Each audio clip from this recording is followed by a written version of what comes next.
pessoal, eu sou Maria Fernanda e eu estou com meu amigo Teles e a gente vai ter agora uma conversa sobre direito constitucional. E hoje a gente vai trazer um tema muito importante dentro do direito constitucional, que é o constitucionalismo. Afinal, não adianta a gente falar de Constituição, não dá para a gente falar de Constituição sem entender esse movimento histórico e político que tem por trás disso.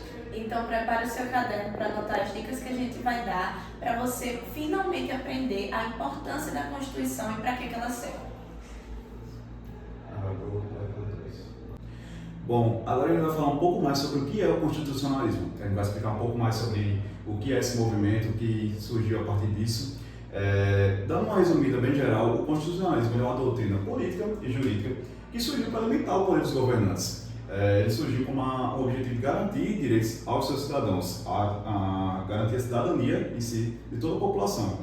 Exatamente. E também uma característica importante é que ele marca o início das constituições modernas, onde a gente substitui aquele Estado democrático, aquele Estado absoluto, onde os governantes eram quem tinham mais poderes, e substitui por um Estado de direito, onde os governantes eles também estão e têm que ir de acordo com as leis, eles têm que obedecer às leis também.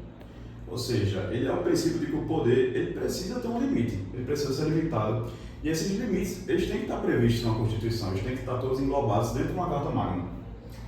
E, mais do que isso, não basta existir apenas uma Constituição qualquer. Ela precisa garantir liberdades, organização de poder e, além disso, o respeito aos direitos fundamentais também.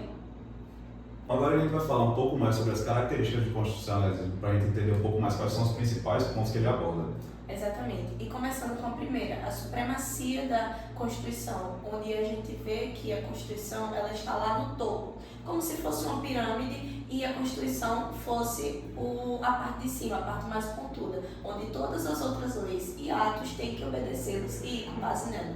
Exatamente. A segunda, ela fala sobre a separação dos poderes. A gente tem definido que o poder deve ser dividido em três: o executivo, o legislativo e o judiciário. Isso é uma forma dele dar um equilíbrio dos poderes, para que de uma forma que não exista uma concentração em um só poder. Ambos os poderes eles podem regular um ao outro de uma forma que tenha um equilíbrio, realmente. Além disso, nós temos também a garantia dos direitos fundamentais, onde o constitucionalismo sempre esteve ligado à defesa das liberdades individuais, como liberdade de expressão, direito à propriedade, igualdade e dignidade humana. Ou seja, ele também não de forma alguma contraria esses direitos fundamentais para qualquer indivíduo. Como quarto ponto, a gente tem o Estado de Direito. Todos, inclusive o Estado, eles devem obedecer à lei. O poder não deve ser arbitrário, a gente não deve ter uma concentração de poder e uma forma arbitrária de legislação. A gente tem que ter que todos devem ser submetidos à lei igualmente.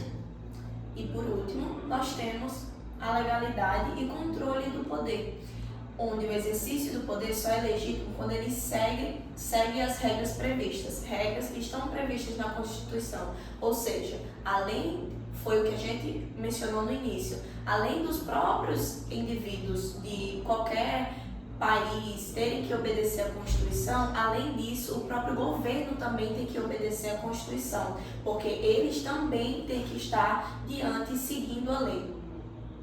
Bom, agora a gente vai falar um pouco sobre a tipologia do constitucionalismo. A gente vai entender um pouco os principais pontos do constitucionalismo que foram surgindo ao longo da história, que foram realmente sendo adaptados. Vamos começar com o primeiro constitucionalismo que a gente teve, que foi o constitucionalismo liberal. Ele se deu com as revoluções americanas e francesas, revoluções que foram liberais. Ou seja, quando a gente tinha um Estado absoluto, a gente sai desse Estado absoluto e a gente cria o Estado democrático de direito, que é justamente a questão de o Estado também estar abaixo da Constituição. Ele também obedece à lei. E com isso, a gente garantia as liberdades individuais com foco ali no Estado mínimo. Exatamente. Um segundo ponto que surge é o constitucionalismo social, durante o século XX. A gente tem que ele aparece após a Primeira Guerra Mundial e ele passou a exigir que o Estado tenha algumas ações mais concretas, como, por exemplo, a garantia da saúde, da educação, do trabalho, previdência. Um exemplo onde foi utilizado o constitucionalismo social foi, por exemplo, a República de Weimar, que surgiu após a queda do Império Alemão, todo o contexto da Primeira Guerra Mundial, e teve exigindo que o Estado tivesse mais ações concretas. E, por terceiro, a gente tem o neoconstitucionalismo, ou também constitucionalismo dirigente, que é o mais recente que a gente tem. Ele entende a Constituição como um instrumento ativo de transformações sociais, ou seja, um instrumento que ele está ali na sociedade justamente para gerar transformações, mudanças, isso tudo para a gente garantir um Estado cada vez melhor, um país cada vez melhor para aqueles que implementam o constitucionalismo. E a Constituição passa também a ter uma eficácia direta, com força normativa real, que é como disse Conrad Heinz, que no final a gente vai falar um pouquinho mais sobre o que é que ele acha. Exatamente. Como quarto ponto, a gente tem um constitucionalismo democrático que ele surge com foco um pouco mais na participação em si, participação popular, no pluralismo, na inclusão. O povo em si, ele se torna um protagonista dentro da Constituição. Um exemplo do Brasil, por exemplo, é a Constituição Cidadã de 1988. Que é inclusive a nossa hoje. Exatamente, que é hoje que hoje utilizamos no Brasil. E foi feita por meio de um processo constituinte democrático. A gente tinha um período no Brasil de autocracia, ditadura, e a gente teve agora um surgimento de uma Constituição que tem o povo como protagonista. Sobre esse bate-papo, a gente vai agora entrar em outro cenário. Vamos voltar um pouquinho no início que a gente tinha falado de Conrad Heinz e vamos voltar para falar um pouco mais sobre o que ele acha. E agora, para ser um encerramento, falando para a gente o que conecta o constitucionalismo com a Constituição. Pessoal, agora para a gente falar um pouquinho mais sobre Conrad Heinz, a gente vai receber assim o próprio, para a gente falar um pouquinho mais, porque nada melhor do que a gente falar sobre ele, vai ser ele mesmo falar o que é que ele acha sobre e qual era a importância do constitucionalismo, a ligação do constitucionalismo com a criação das constituições. Então, é um prazer receber ele aqui para a gente fazer e tirar essas dúvidas que a gente tem sobre o constitucionalismo. Então, pessoal, vamos lá. Boa noite, professor, e vamos começar agora a tirar algumas dúvidas que a gente tem. Bom, indo direto ao ponto, qual o papel essencial da Constituição em uma sociedade moderna e pluralista? Boa noite, é um prazer. A Constituição não é apenas um conjunto de regras, ela é o fundamento de coesão do Estado. Em sociedades marcadas por múltiplos grupos e interesses, a Constituição tem uma função essencial de integração, permitindo que o Estado exista como uma unidade de ação política e jurídica. Defende, então, que o Estado não é uma realidade automática?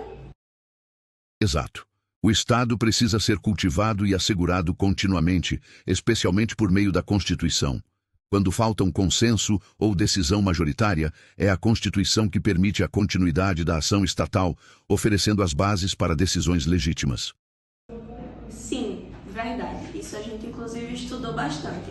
E agora, e quanto à organização do Estado? O que é que o senhor acha? A Constituição organiza os poderes e distribui competências com clareza.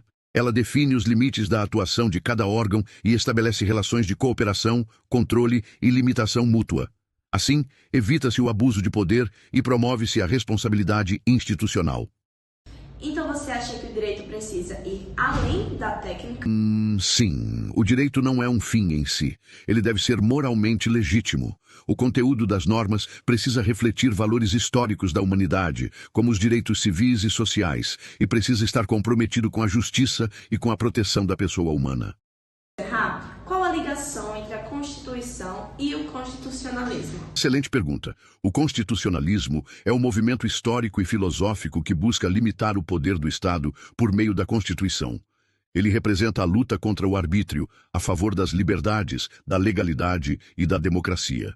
A Constituição é a concretização jurídica do constitucionalismo. Se ela organiza, integra e orienta juridicamente o Estado, é porque se fundamenta na ideia de que o poder precisa ser limitado, controlado e orientado por princípios. Constituição sem espírito constitucionalista é apenas papel. Já uma Constituição viva, integrada e respeitada, essa sim realiza o ideal do constitucionalismo. E muito obrigada por compartilhar essa sua visão com a gente. Eu que agradeço. Que possamos sempre lutar pela efetividade da Constituição e pelos valores que ela representa.